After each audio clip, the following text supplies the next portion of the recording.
Hi everybody, welcome back to another episode of Garage Studio Maulers. I'm Dave Forrest and I'm here again with my good friend and special guest, Dave Browne. And Dave's going to continue working on weathering the Sherman. Yeah, it's we're on to step 2 now. Our asphalt has dried, our bog, mud. So I'm just going to start using the oil paints.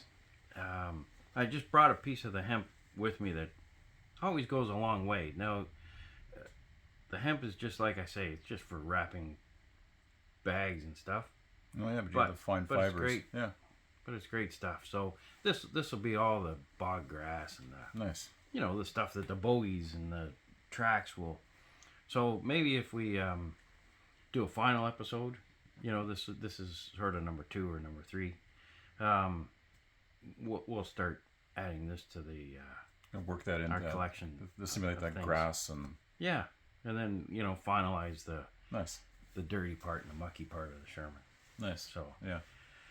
And it's amazing. I was looking at this off camera, and it's amazing how with just the addition of the mud and like letting it dry and spraying the buff as kind of like a first layer, how much that's changed in just in a short period of time. That's amazing. yeah, it doesn't take much, and it just gives it that nice variation. Like some of the models that you see out at the different contests, and it's just the guys, their level of modeling. Mm-hmm. But one of the things they should recognize is that the weathering on the bottom of these wheels shouldn't match the weathering at the top of the turret. Yeah. They have to have that variation. It just adds so much more to the vehicle. Yeah. And it takes zero effort. All you have to do is just look through your books and you can see it. See the plain pictures. And simple. Yeah. I mean, it's always going to be thicker at the bottom because gravity works in that. Not in that regard, it's just right? it's just the way dirt is no different than your automobile out in your driveway. Yeah. If you really fine tune looking at it. Your wheel wells are going to be a lot dirtier than the top of your roof, right? Yep. Yeah. So just keep that in mind. Exactly what Dave just said. Your wheel wells and your tires and your all that way more dirtier than the roof of your car. So that's basically what I'm applying to my tank. So, like I say, some of the models that I've seen recently at contests or whatever, and it's just a stepping stone. It's just watching the videos, watching your reference, looking at your books, and those guys who are doing that, maybe next time, are starting to do this. So that's what you and I are hoping for. Yeah, agreed. Yeah. So I'm gonna get down to putting oil, and I use the oil paints, which I think we've all started using, for the last 10 years, I guess. The 502. It's just great. They dry. Oh, they're great. The pigmentation's fine, right? The great color range, easy to use. Yep, dry quick. Yeah, when I say quick, 24 hours quick. Yeah. Versus Windsor Newton, which was 3 or 4 days. Exactly. In the olden days. I'm just gonna get to it. I just use enamel thinner. And here's another neat little thing that I use is this MIG. Fresh engine oil. This is this really looks great. Yeah, it's very glossy. Yeah. Yep, it looks great for mud. So, or it helps mud. It has not. I don't use it for anything in regards to engines, even though it says fresh engine oil. I always use it as a mud additive. Perfect. Oh, we just got some of the paint there. That's okay. No problem. We'll wipe it off here. We're good. So, anyway, beauty. So I'll start doing that, and we'll let you get to it. Yeah, we'll bring this tank to the Battle of the Bulge. Fantastic. All right. Fantastic. Okay. Here we go. Yeah, we'll get right to it.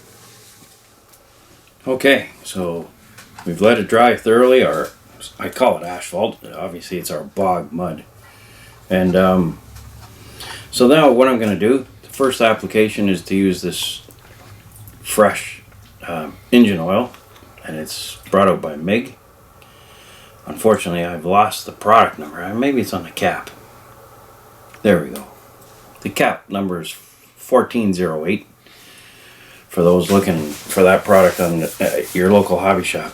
And it's just a nice color. It's shiny, dirty brown. And I'm just going to give the front end of the tank a wash with that.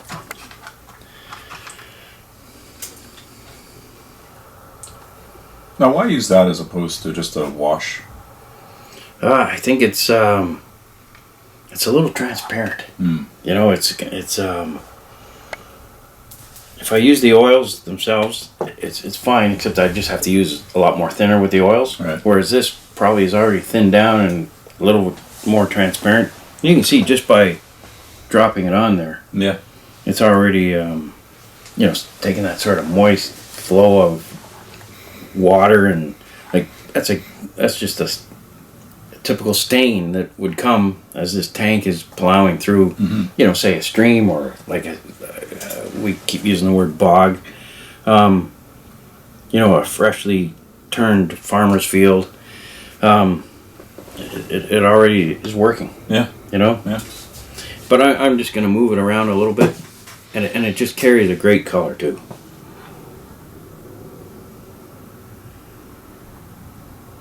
I don't know if anybody uses it for oil stains, like the jar says. Well, I think some people do. But it just goes to show you, right? Just because something is labeled for a particular application, just like the asphalt. Right. It's you can use it however you see it, right? And adjust it, mix it with other products. Yeah, exactly. Now here's, once again, back to reference. I'm not going to suggest that people start moving in on construction sites with a camera. You're just going to look like a fool. But if you see a bulldozer parked, freshly, say after 5 o'clock in the afternoon after the crew's gone home, just pull out your camera and take some pictures. Use your own reference to.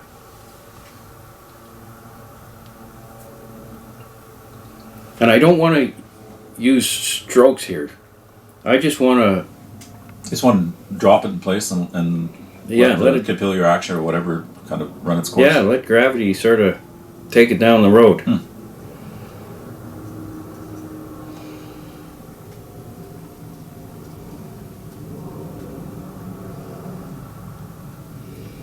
And another neat thing is, the flicking effect that, I don't know who perfected that in the beginning. It's probably been around a long time, but to flick the oil onto the tank too. Because we don't know where the splashes come from. A tracked vehicle of any nature just throws up water, throws up a mess. It all depends on the depth of the puddles, right? Yeah. So.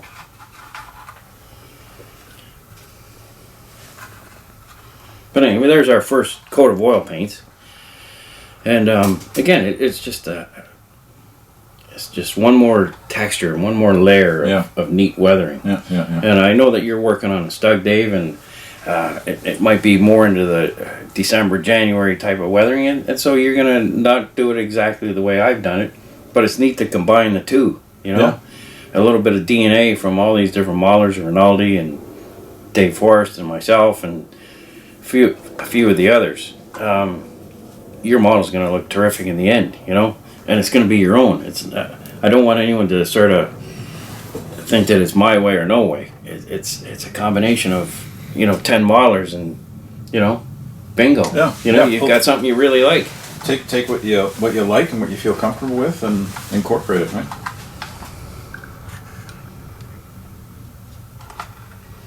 Just going to do a little bit of splashing along the bottom here. Nice.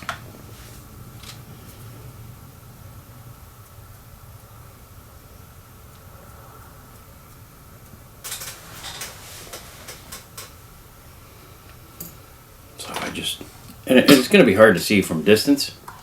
And that's actually good, because what you really want to do is splashes on your car or piece of construction vehicle. You can't see the little splashes until you're up close, until you're 5 feet away. So in 35th scale, that's going to be very close. So anyway, that's our start. Now, a lot of the time I don't put the splashes on actually with an oil paint, because now I'm going to probably lose a lot of those, because I'm going to switch now to the regular 502s, and the brush strokes will wash some of them away. So I quite often use Tamiya. Even olive drab, number 62, is a great splash color. Okay, interesting. But you can always go back after the fact. Yeah, right? I can continue to put splashes on this for and it 2 goes back weeks. to your earlier comment about layering, right? Yeah. So let's look at our original and see if we're close. Yeah, it's starting to get very close. What I need, Dave, is a pair of scissors. Do you have any way of Yeah, there was some scissors there. cut some of my hemp off here?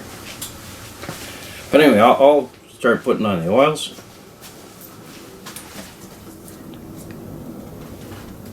And I love the famous color that they have done. It's one of the first colors I ever bought, actually, is Industrial Earth. What's the number? 92, I think. And 90.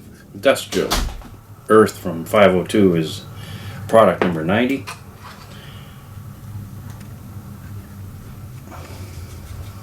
And once again, I'm just going to give the front of this tank a little wash.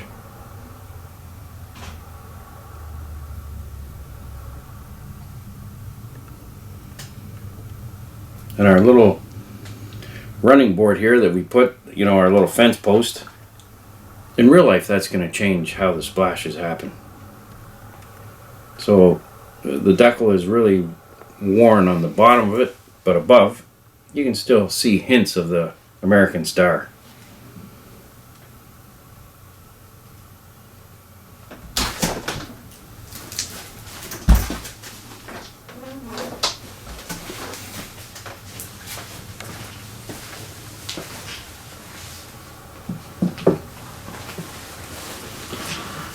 Now, this hemp, here's a trick to, you may think I'm crazy, but Dave, you're crazy.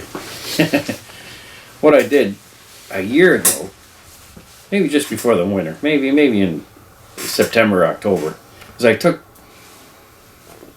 a length of hemp, just tied it to my fence post out in the back of my yard there, and just let Mother Nature soften it and let it just decay a little bit. And what that does is it just falls apart and it's just from being outside in the winter, and it just is perfect for making weird shaped grass. And the way grass, if you use brand new hemp, it works fine, but I like to leave mine out. Just let Mother Nature.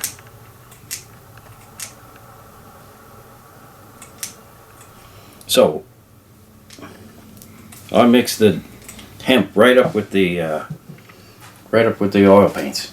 Okay. And they take on a nut being tied to my fence for 6 months, and I just wrap around a foot and a half. They come pre-weathered. They come pre-weathered, so they're all sort of gray and decaying, and you know. So I just cut it off different lengths: 1/2 inch, 1/4 inch, 1/16 of an inch. Brilliant. And just mix it right in with my oil paints.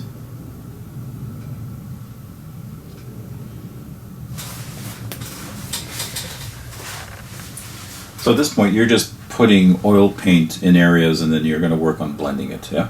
Yes. Yeah. Sort of like that dot. You know how the guys use that dot sort of. So there's a little bit of my hemp. I don't know if the camera can pick that up, but I just sort of drop it on there.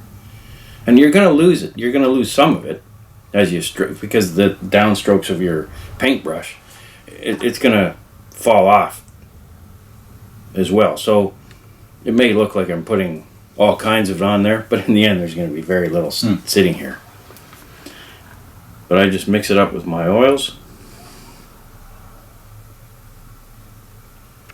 And the higher up the vehicle I go, the lighter the color is going to get.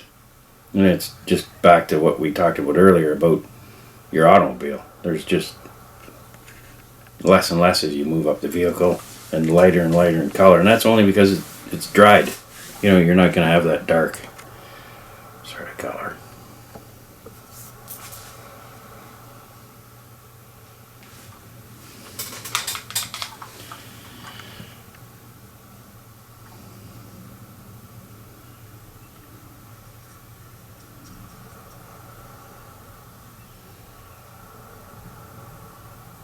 Now, let me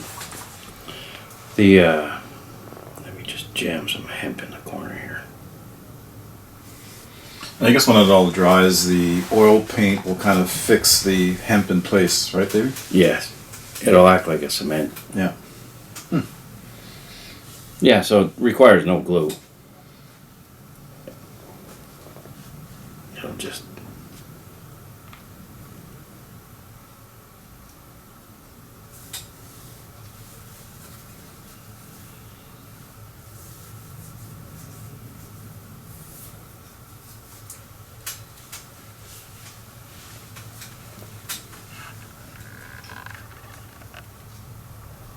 And who knows what, this particular Sherman ran into. He went from his little cornfield into a, dried cornfield, late fall type of harvested field, where there's going to be remains of wheat and that sort of thing. Remember that it's 1945, and there's a combat zone. So the guy doing the harvesting in France or Germany or Belgium, he's just getting some vegetables up. So in his farmer's field, there's going to be remains. And that's what I'm sort of picking off here is the poor farmer's remains in his farmer's field are wheat and grass and, things to feed his cows maybe. So that's all I'm just adding here. It comes back to having that, almost that contextual awareness of, the time of year, where the vehicle is. Yeah, right. Exactly. In terms of the types of environments it would have been in. And it's mainly because I do a lot of groundwork. Every vehicle that I make always has a little groundwork to go with it. It's just the way that I like to display my models for my showcase. We're all individuals here, so some guys just put their models out in lines, no groundwork, no anything. They just sit on their tracks at home, and that's great too. But you can do whatever you wish, and because this will be in a setting, of that nature, of a farmer's field or something in February 45, this just reinforces that sort of setting. And all you're doing at this point is you're just working with the oil. You're just kind of blending them in, getting color where you want it, taking it away. Yeah, exactly. I'm sort of pushing it around, and mapping. Yeah. Rinaldi likes to use that word, and he'll use it in different applications for his stuff. And I think this is sort of that. And if your hemp starts to look weird and not like grass, just nip it off. Like once your model dries, if your hemp strings are don't appear to be a little bit longer wheat than you might like. longer than, just take your scissors and everything, and just nip it back off again. All right.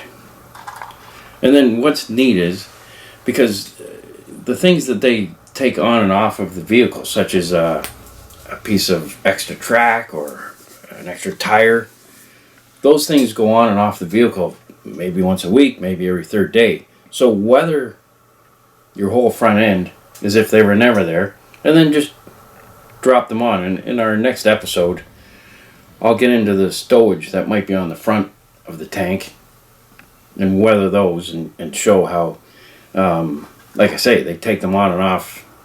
If your tank needs a bogey, it needs a bogey. You take the or a piece of track. So I weather the whole thing without that stuff on.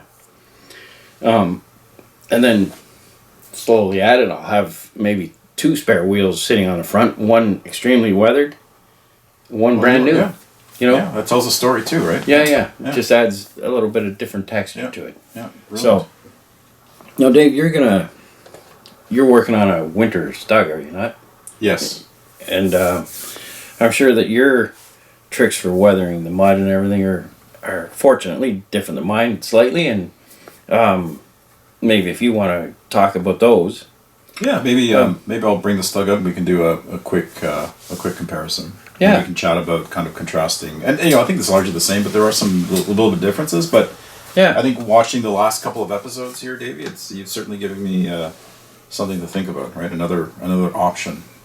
Yeah, and One of the nice things is when you're applying mud to your vehicles, and you have an American Star or German Cross or what have you, make sure that you don't hide those completely. Don't wash those right out. Yeah. You need some identification and some color in your model. And they would have cleaned those out because that's very important for aircraft friend or foe, identifying. Yeah. So you'll see that I'm always reflecting back on my little star here, just because it's just a flash of color that you're going to need. Just looks better. Mm-hmm. So even though I have a lot of mud on either side, and like you said, the Americans, Germans, they're going to clean those off because they're there for a reason. Yeah.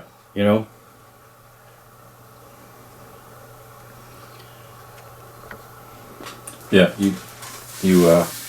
you mind being shot at a little bit more if it's from your own side. Yeah, poor Stonewall Jackson. Friendly fire. One of the greatest American generals ever been smoked with friendly fire. But anyway, so there's a very simple, just an addition, another bit of layering. The other thing, and I don't have any dark pigments here, but it's not important. Mud isn't granular, so. But the other thing you can do is as you move up the vehicle, you can add pigments too. And maybe in our next episode, we'll add just a touch of pigments. Fantastic. What are the next steps, or what do we have to look forward to in future episodes, Dave? I think that I'll move shift a little bit to the bogies, but when I do the bogies, they'll be individual. They won't be glued to the tank. In this case, yes, because it's a shelf queen. Right. They are, but I will possibly do some bogies too. Okay. And Sherman bogies are, once again, like a car. They're going to be dirtier than the top of the turret, and we're going to sort of carry all these colors along the side of the tank. Beautiful. Yeah. Beautiful. So I hope to see you guys soon, and this has been a real pleasure. Thanks for having me. Oh, no, it was great. It was great doing this again, Dave. You brought back a lot of great memories. Oh, thanks so much. Thanks. Alrighty.